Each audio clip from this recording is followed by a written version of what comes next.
Real news. True, honest, and not fake news. Black Panther, the We Was Kangs movie, is here. I have seen it. You have seen it. I have seen it. First impressions, what'd you think of it? I thought it was a good movie. It had a really good pacing, likable character. I got emotionally invested in the plot. And I thought the message was really good. It was ultimately. So, are we doing spoilers or what's the deal? Oh yeah, that's what I like to do. We'll do like the first half here non-spoilers, then we'll go into spoilers on the second half. But yeah, it was a well-made movie. It was awesome action. All the actors are fantastic. I liked the movie. You liked it? And it was not like I was expecting from all of the reactionary people saying, "Oh man, this is going to be like this Black Power propaganda." And no, it wasn't. It was fair. It was good. I enjoyed it. It was a good Marvel movie. I actually pretty much agree with that. Are you into the Marvel movies? Yeah, I've watched all of them. Oh wow, I people hate me because I always say the Marvel movies are overrated, and I'm not that big of a fan of them. This one was actually higher up on the list for me of Marvel movies overall. You're agreeing with the critics. I know. If I disagreed, though, I'd be labeled racist and my review would be removed from Rotten Tomatoes. So I have to agree, don't I? No, seriously, I am giving an honest review. Like, overall, I did like this movie. It was enjoyable. It was fun. It was actually less humorous than most Marvel movies, which I was kind of surprised with. The villain was much better than they usually are. This villain actually had some depth and some sympathy for him, which I really enjoyed. The music I thought was a little, like, it was appropriate. It was a little weird at times. I wasn't always on board with it. With like the weird beat during like a classical music segment, it was like yeah, no, I agree. Yeah, because they had like this rap music intermixed with it, with all this like folky African music, and I'm like, what are they trying to say here? Rap music, and it's all these black people here, like, what right. I mean, it was just trying to create the mood, and it was like a movie for African Americans. Yeah, like I don't know, it was moment. It was a moment, right? That's what people were saying. I mean, that's totally fine with me, but like the whole identity politics thing is toxic, so I don't know why you have to. Yeah, I agree. Inject that into anything. So are you like stealing your moment as a straight white male, showing up to this movie and taking a seat? How dare I? You bigot. Yeah, I mean, I think when people say ridiculous stuff like that, I think it's still coming from a good place. They're like, we want to let people appreciate the moment. Yeah. And like same with Wonder Woman when they're saying you can only have women watch it. Oh, at certain movie theaters. Yeah, they were actually like kicking men out. Like segregation much. Yeah. So, I mean, that's totally fine if you want to do it voluntarily and it's the movie theater's like prerogative, right? Yeah. But I don't know. Why you gotta divide people? Yeah, that's what I feel. I mean, here's the joke. It's like, because they were just like telling white people shouldn't come. If they did that, this movie would have bombed. Right. Do you really want this big, all black, except the two Toykin white guys? You get what I did? I had to do that. Yeah. Toykin white guys of Martin Freeman, Andy Serkis. Gotta love Gollum. Who were great. Yeah, Gollum was great. Stupid horses. Oh my God, that's good. Thank you. Wow. I'll have you on every show to do that. But yeah, they were great in it, the two Toykin white guys. But yeah, like if you had like no white people showing up, the movie would have bombed and they would have complained and been like, oh my God, this is our movie. Why did it do so bad? And it's like, well, you told people to get away. But anyway, back to the actual movie.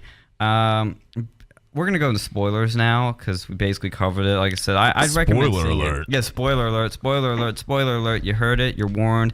I know this is a radio, and you're probably just gonna be tuning in after I say that, but screw you. It's been out for like, I don't know, a week. Yeah, it's been out for a week, so you've seen some stuff. Pretty much, it's Black Trump at first. Black Panther's kind of Black Trump. Yeah. He's anti-migration. He's isolationist, which Trump kind of is. Right. And he is all about, preserving Wakanda as a nation it is.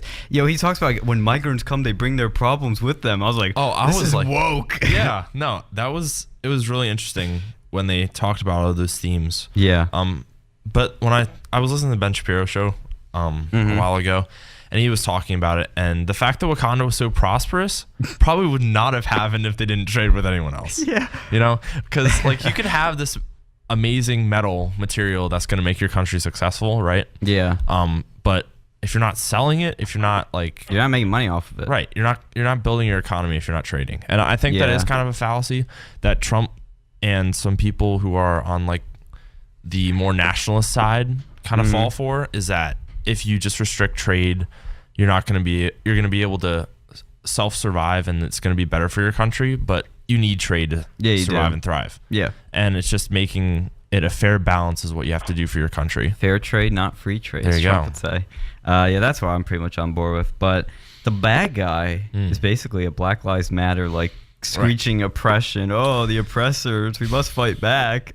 Yeah, I was like so shocked they framed it that way at first. I mean, there were the little jabs of like, they call like Martin Freeman the colonizer. I didn't like that. Yeah. Yeah, it's just like that made me like go cringe. Yeah, cringe. Yeah, it was so good other than that. Yeah. It's very minimal, those type of things. Yeah. The most obvious thing I think was when they go into that like other the other tribe and and when Martin Freeman starts to speak, he starts barking at him, and I'm like, what the heck is this crap? That was weird. That was so weird. It was kind of funny. Because like after he's like, oh, just kidding. Yeah, that was good. That was one of the good. It redeemed itself a bit. Right. Yeah. Yeah. But then at the end, Black Trump becomes liberal Trump. And it's like, I thought he was supposed to stay this way, but they're like, oh, he's got to grow as a character and have character arc. Well, yeah, sure. But like, it's kind of like he stepped backwards because he's like, oh, now we're going to help the world. Right. I'm just like, okay, that's fine. When I was watching the movie and after I read a bunch of reviews, I noticed this theme, and then also a bunch of other reviews picked up on it, is that it was basically a retelling of Malcolm X versus Martin Luther King. Really? Because Malcolm X, if you haven't heard of him, like he was very pro, like more aggressive violence, pretty much. Or is that debatable? I need to fact check that. Fact checkers. Yeah. Get them fact checkers. But he was more of a like kind of like getting revenge on the oppressor class and like rising up and having like this Black Power movement, when Martin Luther King was more about just reconciliation. Even though these people did terrible stuff to you, don't do terrible stuff to them. Yeah. Just nonviolence.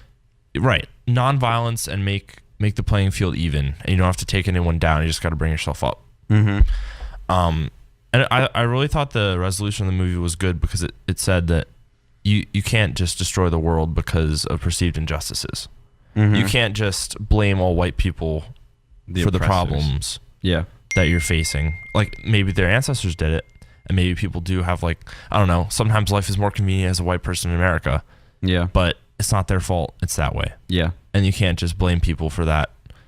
Especially, you can't blame people for the sins of their fathers. And that's basically what you got to do. And you can fight for change, but you can't just expect people to feel guilty for things that they never really did. Yeah. I think I pretty much agree with that. I think that was the message they may have been trying to send. Yeah. Because, like I said, it really isn't like as much as what one side's saying, what the other's saying. It really was kind of in the middle of how they dealt with things, which I appreciate, because so many movies are politicized, so many movies about identity politics, like the awful Ghostbusters remake with all the women, the all women cast was just never terrible. Saw it. Oh, good. You saved yourself 2 hours. Spared. Yeah, you were spared. It was so bad because the men in it were all stupid, and the women were all smart and kicking butt and all that. Women have been stupid in movies for the entire history, so it's time to have revenge. Yeah. Right. So that kind of pettiness is what. That's the problem. I really don't like. Yeah, because it's the equal but opposite here. You don't want to do if you're complaining about an injustice, why the heck would you want to submit other people to that injustice? Yeah. Yeah. It doesn't make you any better. And like this is kind of off topic, but like with the Me Too movement, like #MeToo, when people were talking about, oh, maybe some innocent men are going to get wrapped up in this, I remember some commentators would be like, yeah, well, women have been abused for millennia. Yeah. So it's about time that men get what's coming for them. Yeah, they were saying like, oh, it's okay if innocent people go to jail for this. And of course the Me Too movement is like fine, and it's good that a lot of these scumbags are getting kicked out, but absolutely, you should not, like, people shouldn't be approaching this with a vengeance bent. Yes, I agree. It's just you want justice, not vengeance. Yes. I think that's fair. Yeah. What was the other thing I was going to mention? Black Panther. Oh yeah, I remember all the early reviews. Mm-hmm. You know, those coming out like a week in advance. Were like, Black Panther is revolutionary. Mm-hmm. Black Panther is changing the cinema. Yeah. And I'm like, I went into this and I was like, there's no way a Marvel superhero film is going to change cinema just because it has all black people in it, except for 2 guys. I'm sorry. I don't care about race. I don't care if it's all black. I don't care about that stuff. But as a film, as a just as the technical aspect of what it is, it's not revolutionary. It's an average superhero movie. Yeah. I mean, it looked really nice. Yeah, the visuals are, except with rhinos. Those rhinos, yeah, those rhinos. It was just cringe. I remember when I first saw the rhino, because in the first time you see it, it's like in the in the farm. I was like, there. That's so CGI. I know, it looks so fake as crap. Oh man, you just see it there. It's just standing there. I'm like, I guess they don't have captive. It's better than having like rhinos. I don't know how real rhinos. How would you train rhinos to do something like that? I mean, in Dances with Wolves, they got a whole load of buffalo for a buffalo hunting scene. So that was, they could train. Oh wait, I just actually fact checked watched a segment of that for my film music class. I love that. Yeah, that's great music. It was like we're just learning about Western films. Oh, and I want to be in this class. Yeah, it's really good. We have to watch Star Wars for one of the assignments. And I'm like, cool. I love it. Nice. Yeah. So. Which part of the movie did you see? Actually, I'm curious. I think it was the beginning. Is that the one where the guy's in the Civil War and he's about to get his leg cut off? And he's like, nope, I'm out of here. Yeah. And then he tries to commit suicide, and then he gets promoted. Yeah. And then it stops right when he gets to the planes. Yeah, the planes. That's the good stuff where it starts. I mean, the beginning's good, but that highly recommend that movie. It's like 3.5 hours, epic by Kevin Costner. Mm-hmm. A beautifully shot movie. The music's done by John Barry, who did the Bond theme and much of the Bond music. I love John Barry, so I love the music in that. Great composer.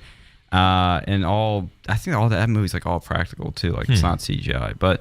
Because that's the thing with like Black Panther, it's like it could have put a real rhino there just for that one shot too, because it's just one rhino. Right. But then they Deus Ex Machina their way in the end. And you don't need to have the rhinos to fight.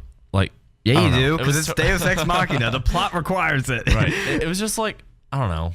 I was totally unnecessary. It was out of place. Like that's the thing with this movie. Like there's stuff that stood out. Like the one cool thing actually was because. I'm going on a tangent here, but things that stood out to me were like the action. And one thing I wasn't a fan of, like a lot of Marvel movies, they cut their action to death. Like I like fast cut action. Yeah. But there's a few, like Civil War has super cut to death action. Mm-hmm. This one, like some of them are cut to death, but then some of them are nice and long, which I liked. I loved the fight scenes. In the casino. Yeah, the casino fight scene was good, and I loved the when they were doing the like the fight to the death for and the train dominance thing at the end. No, near the waterfall. Yeah, those were cool. Yeah, like it was like guttural, and like for the rest of the movie, he's basically invincible. Yeah, which is kind of bull. Yeah, like I want him to have a little bit of a flaw, but like he's invincible in this. What do you call it? Vibranium armor. Yeah, that's the problem with it. It's like you don't really understand their powers fully, and when they're invincible as a character, that's really hard to make that character interesting. Right. Because they need to have a challenge to overcome by the end of the film. Well, I mean, he definitely did overcome the challenge, and they provided that through like the other parts of the plot. Where, he got thrown off the waterfall and everything. Yeah, and then there's the part where like this is one thing that really bothered me. Sure. Was the first post-credits scene. That's really like the complete of his arc. He's at the UN and he's advocating for globalism, and how we should because he's like, we should build bridges, not build walls. Right. But he said barriers. So it wasn't as on the nose, but like that's in the post-credit scene. That does not need to. That should have been the end of the movie. Yeah. No, what I remember I remember it as part of the full movie. Yeah, because it feels like they literally cut it out and they put it in the credits because like, we don't know what we're gonna do with this post-credit scene. Right. I have two. I mean, it wasn't the post-credit scene. Yeah. Mega spoilers. The post-credit scene has a bunch of like these African like childs like looking at the camera. And you're like, oh, who is it? Yeah. And then you find out it's Bucky. And it's Bucky like, Barnes. Oh my god! I was pissed that it wasn't Cap. Yeah, I guess. Well, because at the end of Civil War, like that they ship Bucky off somewhere.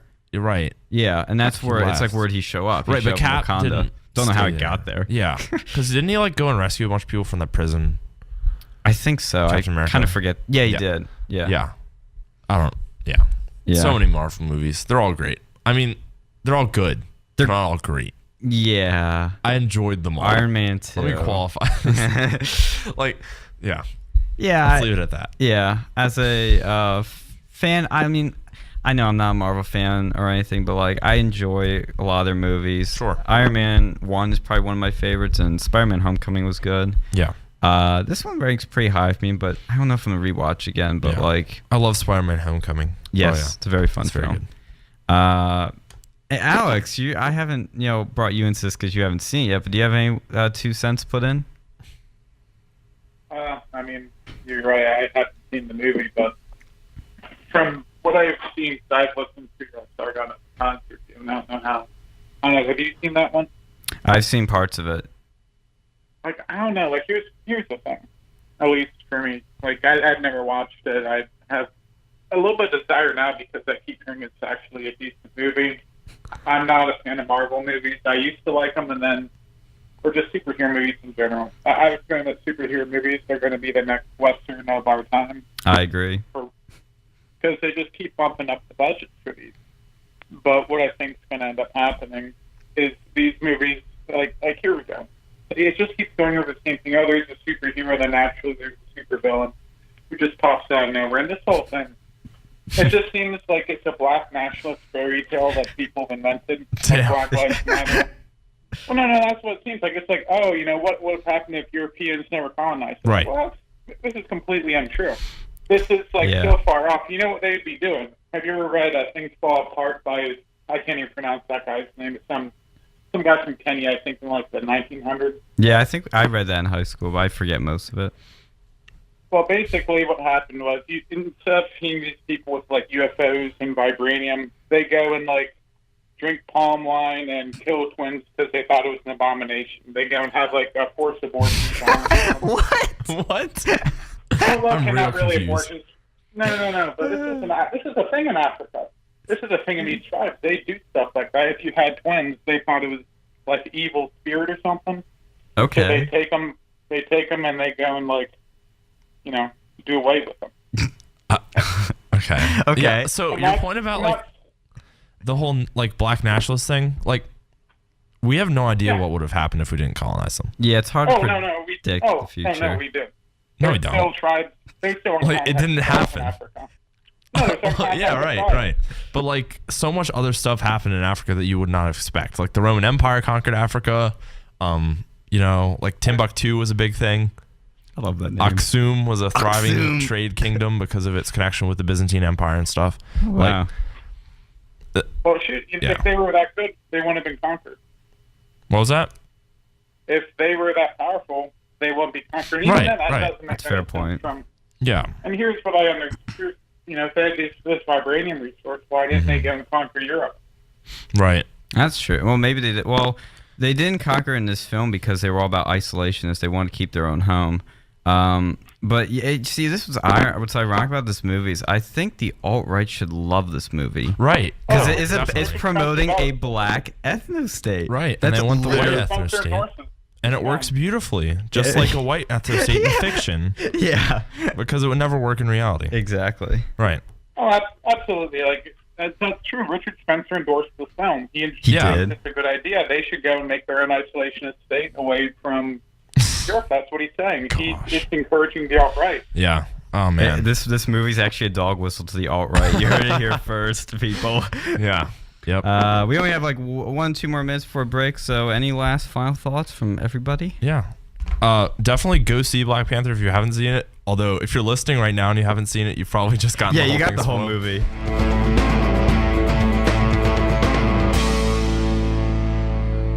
Guns are all that the media has been talking about for the past 2 weeks, it seems. And there's been some developments since the shooting. I'm going to run down a few quick things. Go for it. President Trump sent out 2 important tweets. The first one, which caused a lot of controversy among the right, was he said in his tweet, and I quote, "I will strongly be pushing comprehensive background checks with an emphasis on mental health, raising age to 21, and end sale bump stocks. Congress is in a mood to finally do something on this issue, I hope." And then his second tweet was, which came out today, which was, and I quote, "Armed educators and trusted people who work within the school love our students and will protect them. Very smart people. Must be firearms adept and have annual training. Should get yearly bonus. Shootings will not happen again. A big and very inexpensive deterrent up to state. So that's the big news has been from those two things. One, Trump's proposal to raise the age to buy rifles to 21, and the sale of bump stocks, and arm some people in schools that will get a bonus too. Right. Which, interestingly, Scott Adams sent out a tweet predicting that a day before. He said, we should, if we're going to arm teachers, give them a bonus, and you'll see them, start having guns. Is he the guy who did Dilbert comics? He's the Dilbert creator, and he's a trained hypnotist. He knows persuasion. Yeah, I know. It's not the type with the clock and then they put you to sleep. No, it's actual hypnosis. He understands persuasion and marketing. Watch his Periscopes. Read his book, Win Bigly. I read that over winter break. It will literally change your worldview of how to view things and how to analyze why people do things. I'll have to check it out. It's amazing. I love him. I can't recommend him enough. But we'll go first to Andrew in the studio here. What do you think of all this? Sure. All of this. Well, we do have a lot. We do. I gave a lot there, but there's still even more. I guess we can talk about the arming teachers part. Okay, we'll tackle that first. Arming teachers, good, bad, or ugly? Yeah. So I personally think that's not a bad idea. Although armed guards would just be ideal. We don't have to have armed teachers, but I definitely support having more armed guards at schools. I've heard some interesting complaints about the idea of arming teachers. No joke. Saw an article saying that this will increase deaths of African American children. Oh my God. They said that teachers are going to discriminate against black kids shoot them in the classroom. Oh yeah, hands up, don't shoot. So, bang, bang, bang, bang, bang. It was the most hyperbolic thing I've ever seen. Yeah. And I was like, are people actually believing this? Probably. There's probably some people. I bet there are. And I know people are just spreading this around the internet, and I'm just like, this is not a reasoned argument. Like, it's not an argument. Okay, so I mean, to combat that, like, you can just lock the. All right. Here's my system. I've thought. Oh, lay down your master plan. So if you say like if you have these armed teachers, right? You should have these boxes in the classrooms that have the guns in them, right? And then if you go into like a lockdown mode, then like you can press a button in the main.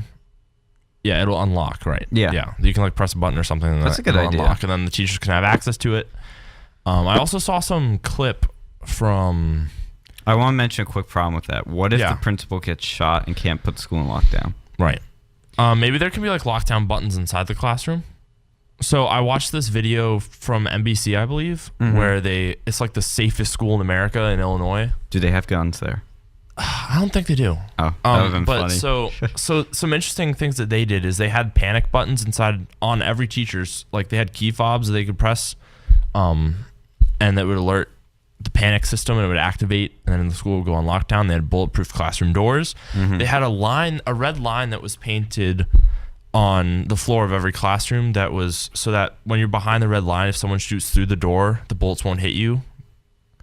Because like just the trajectory. Oh, okay, yeah. So I thought that was a really good idea. Yeah. And then also they have security feed on the entire school and smoke machines in the ceiling that would deploy like smoke that would disorient and like make an attacker blind. Wow, it's a high-tech school. So all those ideas are great. It's just like, how much is that going to cost? Yeah, and how easy is it to implement? Right. So I think arming teachers is one of the easiest solutions because you don't have to hire anyone. They're already there. Like in my school, there were some ex-military people. Not many, but there were some. Sure. And there's definitely some more masculine, less beta soy boys in my school that I'm sure would be willing to have a gun. You eat soy boy? You soy boy, bro? But that's the one problem. It's like you have a lot of liberal teachers. It's like that's no surprise. And they don't like guns. A lot of people don't want to do it. Yeah. Yeah. Now, there are some teachers that I'd be a little terrified if they had a gun because they're wacky. But you would probably be able to raise those concerns. And let's be real. Most people are reasonable enough that they're not going to shoot their students. Okay? Yeah. That's hyperbolic. The only, I think that's probably going to be a solution that will be implemented. I think they're going to allow guns in schools. but for only certain people, and it's gonna be a very clear. We're gonna practice extreme vetting here, people. Extremely vet your teachers. Who's gonna arm them? Maybe have retired veterans that don't have PTSD. Right. Have some security guards. Have that stuff, but it's limited. But you still have enough that they can take action because they could save a lot of lives. Because if you look at the Parkland thing, what the left is coming at with is there were 3, not just 1. Yeah. 3 cops there that had guns. It was ridiculous. And they didn't go in. It was the government failed on every single level. I know. It was almost so bad. It's almost hard to believe. Like the FBI didn't do anything. Yeah. The local police force didn't do anything. The security guards didn't do anything. Like people who are advocating for banning people from owning guns are saying that we need to trust this incompetent government to keep us safe. That's literally what they're saying. Yeah. Right after this incident. And also, I think it's very ironic that a lot of people who are calling for gun control also calls Trump literally Hitler. Exactly. You read my mind. So if we're facing this evil tyrannical overlord, who's gonna like kill everyone who disagrees with him and who isn't like a white straight Protestant male, right? Like, why wouldn't you want to have guns to protect yourself against his like stormtroopers? Yeah, I don't understand. So there's a lot of cognitive dissonance going on. Ooh, like all the time. But, I agree. I suppose I had the speakers on. Yeah, I mean, of course, most people don't like actually believe that. These are just some wackos. Yeah, I don't want people to think I'm strawmanning the entire American left because most people are reasonable. Yeah, most people are. I think most people. See, this is where Scott Adams changed my worldview. We all have the idea that we're mostly rational. Scott Adams comes in and he says, no, the first thing they teach you in hypnosis is that people are 90% emotional. And politics especially is extremely emotional. And that's where you saw this irrational behavior from people of we should ban all guns, or we should do this and that. That's what really, really pissed me off about that CNN town hall, which we'll get to later. It was emotional political circus peaked. Oh, yeah. And it's not productive. Everybody's cheering for their side and crying and blah, blah. It's so bad. Yeah. But, what do you think, Alex, of arming teachers and arming, anyone, getting guns to schools to protect children? Well, as you mentioned, the issue wasn't that there was no armed presence in the school. It was that the people who are armed were just woefully incompetent and cowards. Yep. That was the number one issue. And like any security system, it's always going to fall on the weakest link. And pretty much 100% of the time, that's the human. The human's the weakest link in any security system. And if you're going to have armed guards, they need to have a pair, Yeah, they need to grow a pair. They need to be able to. And here's another thing. I think they should be armed with rifles. Because, in worst case scenario, if someone comes in with a bulletproof vest, the rifle, 9 times out of 10, depending on what rifle you're using, if you're using a 5.56, it probably would go through it. But now, what I would suggest in case there's someone with some crazy, full on class 5 bodyproof armor with ceramic plates, maybe we need to go and have them armed with a Beowulf modification. Jeez, a Beowulf. Beowulf. Yeah. First we kill Grendel, then the mass shooter.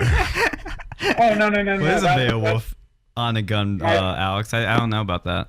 Yeah. My friend, I don't want to mention his name, but I have a friend who has it's a receiver for an AR style rifle that allows him to shoot a 50 caliber round. Wow. And they use this in the military to go and disable trucks without carrying bombs into ports. Okay. I'm thinking, that would be a solution because that'd be fairly cheap, relatively, to go and insert that into an AR style rifle. And once we implement all these changes, it'll dissuade the diet mass shooter, let's call it, who's just gonna buy a gun. But then it's gonna be a harder target. So people who have more resources and more expertise are gonna be the ones who are gonna actually attempt school shootings. Well, I mean, really all you need is a headshot. I know that's a hard shot to make. That's not what they teach in gun safety class at all. You got to shoot for the chest because it's the biggest. It is, but if you have highly trained, what I'm thinking, in this case, if you have a cop, sure, and you go through the chest first, and if nothing's working, you gotta go for the head. I mean, or go for the legs. I don't know. But gun safety wise, you always want to aim for the chest. Yeah, it's a big target. like all the vitals there. Yeah, the odds are they're not gonna have a It'll stop them. It'll stop anyone who's trying to hurt you. Yeah, I agree with that. Yeah. And of course, gun safety for self-defense. I'm not encouraging people to go out and... Andy, are you encouraging school shootings? Stop. You got me. Yeah, got you. Liberal. Yeah. So liberal, yes. Monster. How about bump stocks? What do you guys think of banning bump stocks? Well, I've been informed that... You're informed? How dare you be informed on the gun debate? Oh, no. I've been informed that you can replicate the effect of a bump stock with proper technique.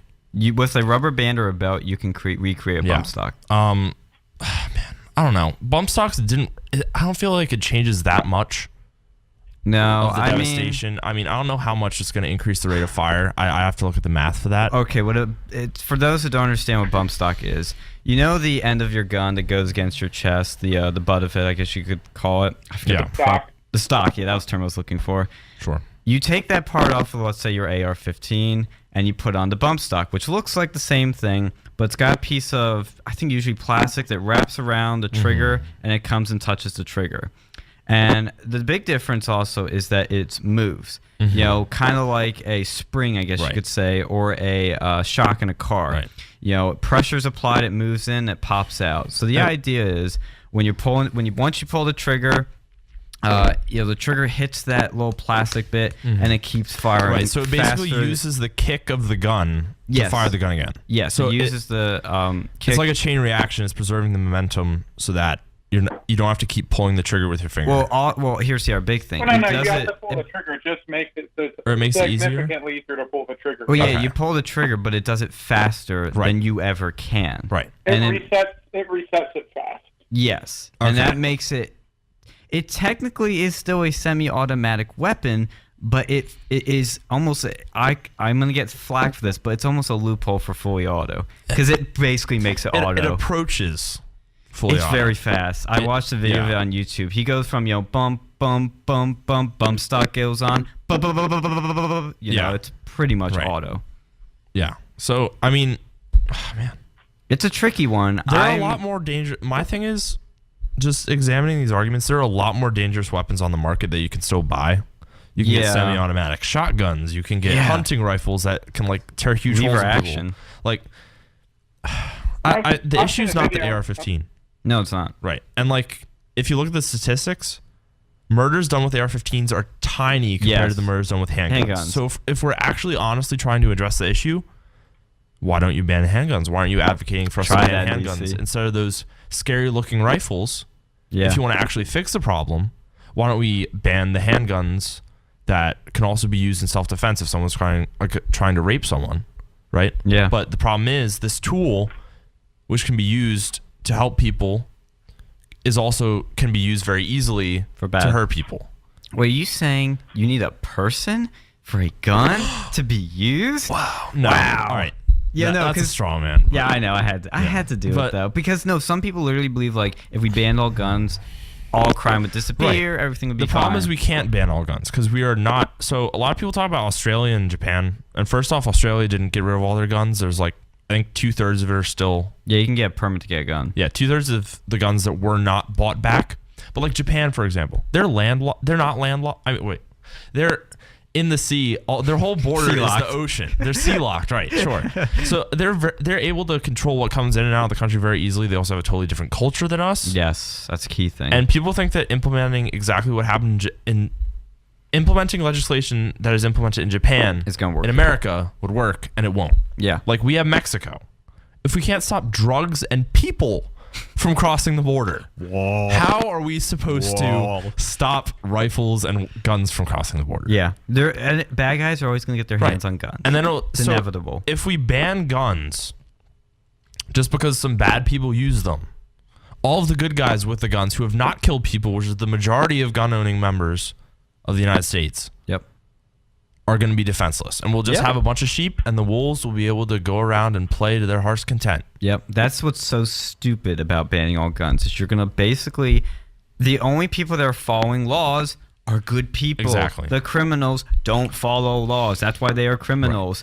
Right. Will it make it harder for them to get guns? Maybe. And it would also like deter teenagers from buying guns and committing mass shootings because although I don't know, I've heard from people that's very easy to buy guns on the black market. No, yeah, you're right. That it's very easy to buy guns on the black market. Yeah, it's pretty, and it'd be still the black market would have more demand if you banned guns, inevitably, of course.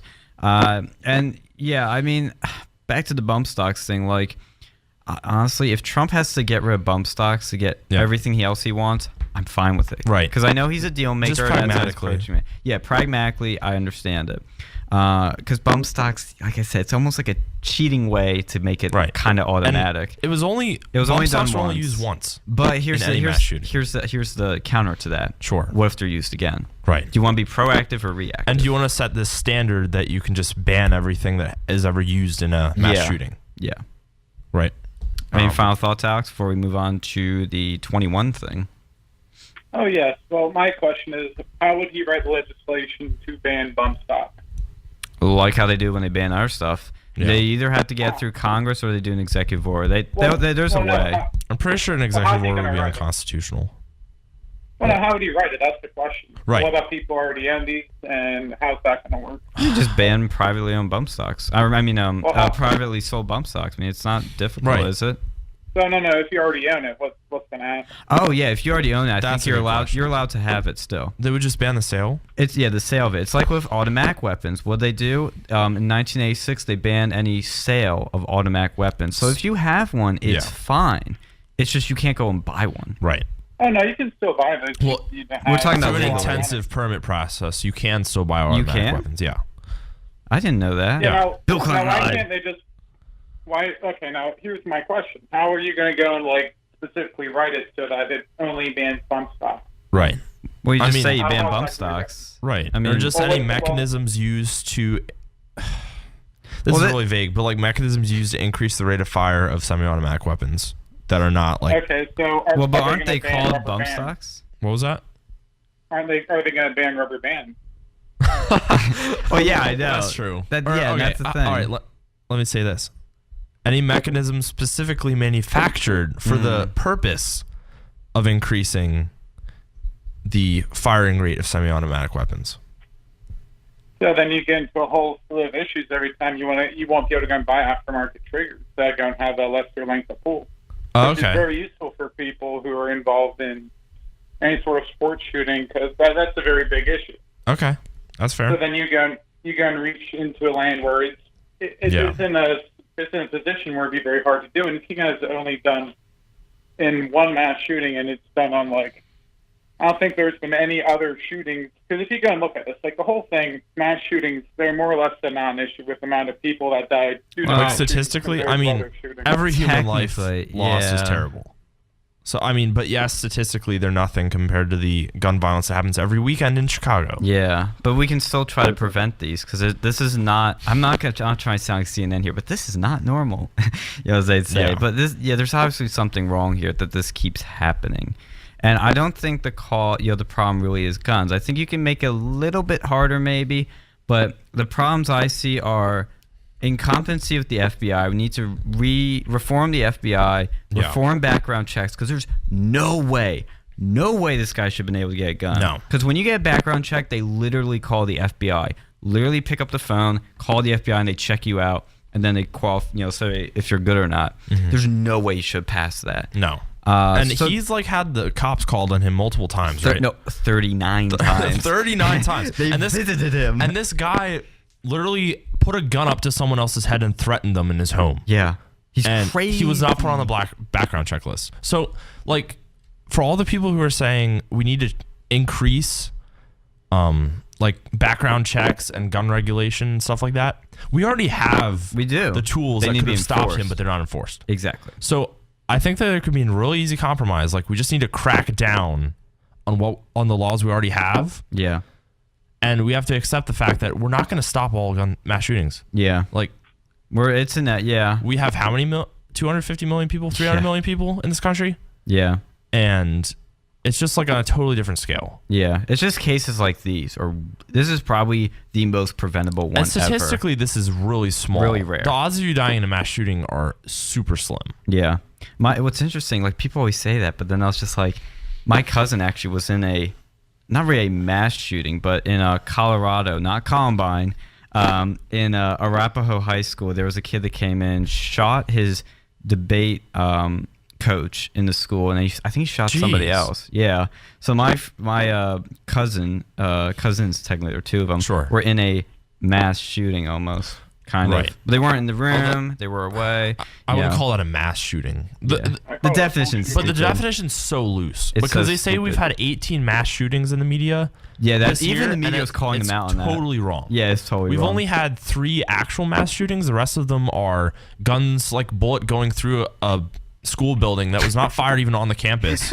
There was one where a 3rd grader accidentally pulled the trigger on a policeman's gun because he was doing some demonstration in class. Yeah. There were ones where people got injured, no one got killed. There were ones where people got injured because it was a total accident. So the media is really hyping this up. I don't know why. Money. Yeah, I guess it's good ratings. It's great ratings. Yeah. That's why it is town hall. It's just so dishonest. It is. It's very disturbing. How did the kid get a hold? Why was there a gun with the kid involved in 3rd grade? How did he get the gun in his hand? Right, that's a good question. I have no idea. I'm what the pretty context sure was. Oh, and that thing. Yeah, I don't know the context of that. But like, it wasn't a mass shooting. It wasn't someone who came into the school with a gun and he wanted to kill the people who bullied him. Yeah. Oh no, I think we need. I think the police that we have, there's a significant problem when you have a kid being able to go and I agree. Right, that shouldn't have happened either. That shouldn't happen. But it shouldn't be lumped together with a mass shooting. Yeah, that's what we're saying. And it's dishonest statistics. I've seen this happen before too. There's a video on YouTube of some professor showing off gun safety. Yeah. He ends up and he's in a school building. He ends up shooting. He doesn't know what the heck he's doing. How are these people getting into the police academies? How they pass? Yeah, we shouldn't be laughing at that, but that's ridiculous.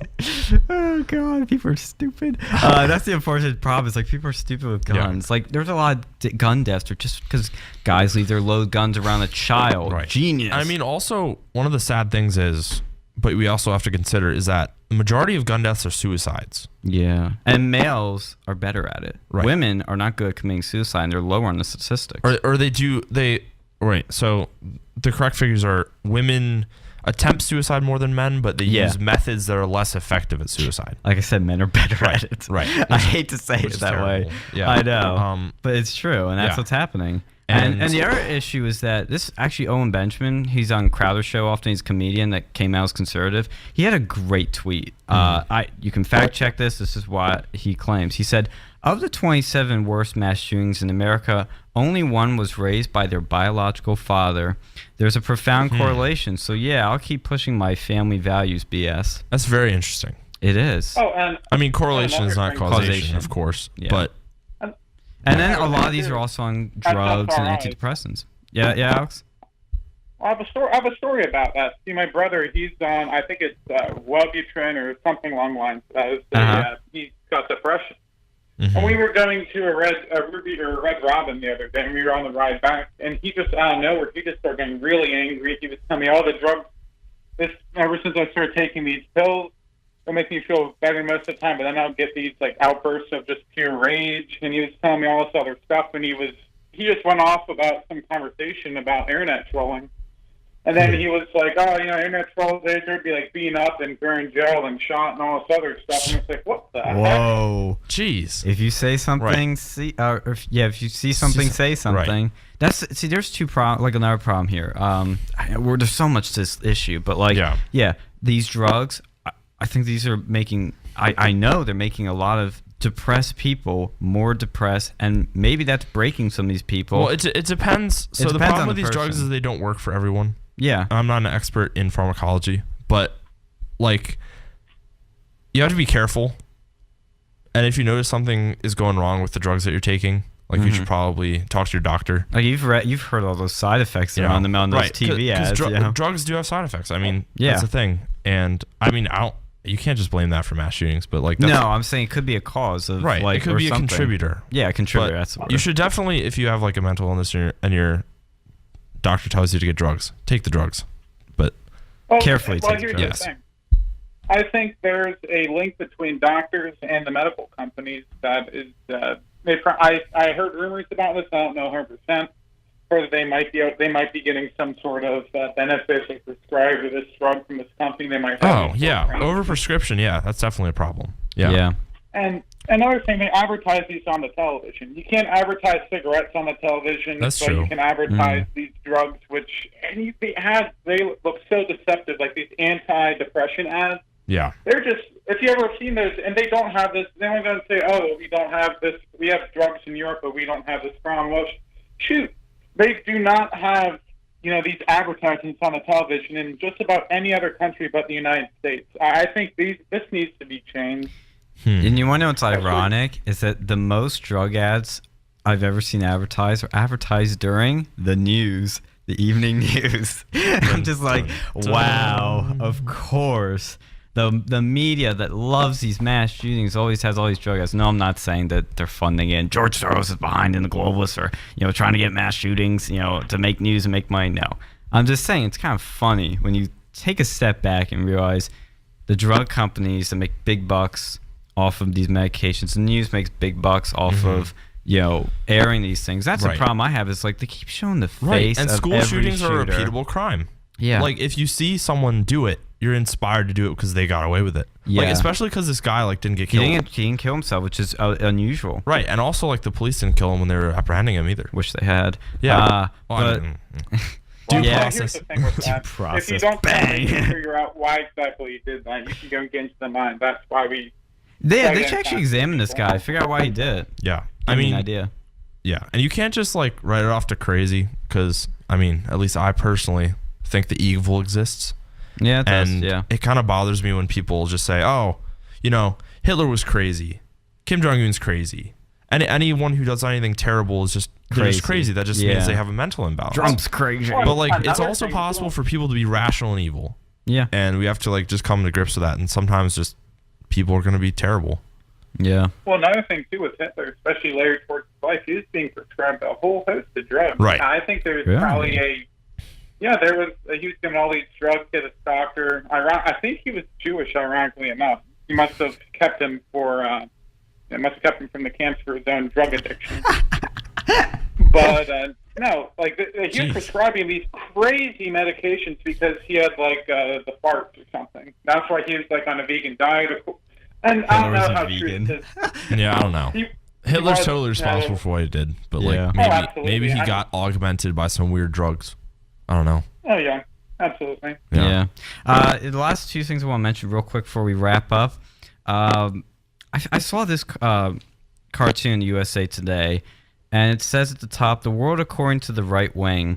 And on the one side, it shows two guys, and it says Parkland shooting survivors. It says that on their T-shirts, and then there's an arrow up above that says false flag conspiracy actors. Then on the other side shows a robot and a troll, and it says Russian bots written on Russian troll. And there's a bit of text above the lines on it says outspoken and patriotic Americans. I mean, you want to talk about bias, hyperbolic, cartooning? It's this. This is the problem right here. Yep. Is that the right wing that wants to defend gun rights is being like, I hear it all the time. Oh, you don't care about mass shootings. Oh, right. You think you these care people more are false about flag actors. Guns than people, you monster. Yeah. How dare you? That's one of their new favorite ones. And I just saw Ben Shapiro's speech at CPAC, and it was great. Yeah. And he addresses this issue. You're a bad person if you're saying that conservatives don't care about kids. Yeah, I had somebody say that to me recently, and I was like, whoa. It's not the issue that we don't care about kids, it's because we care about kids and we care about our fundamental rights. Wait, we can care about two things at once? Yeah, really. That the Constitution says will be protected in our country, but they were not given to us by our Constitution. It was given to us by our Creator or nature, whatever you want to call it. As an atheist, I agree with that. Right, okay? It's not given to you by government. Yeah. This is the fundamental issue. We have a right to defend ourselves and to resist tyranny, and we're not giving it up just because some people are murdered. Yeah. Because if bad things happened, that doesn't mean we're going to give up our right, because that's going to be sacrificing good in the long run just to prevent evil in the short term. Totally agree. Alex, last word from you?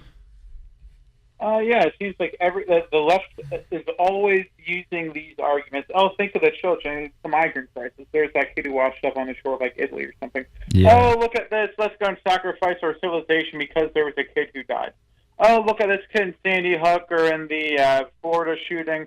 oh, look, doesn't this face make you want to go and give up your rights to be in like all your constitutional rights? No, I care about my rights more than just about anything. Like kids, that sucks, but honestly, I prefer my rights. I don't care, how many people, end up getting involved with this stuff. It sucks, but my rights trump everything else. And there are solutions. There are solutions that don't involve taking away our rights. Yeah. And like you can see this pattern too with like free speech. We should outlaw hate speech because it makes people sad. Okay?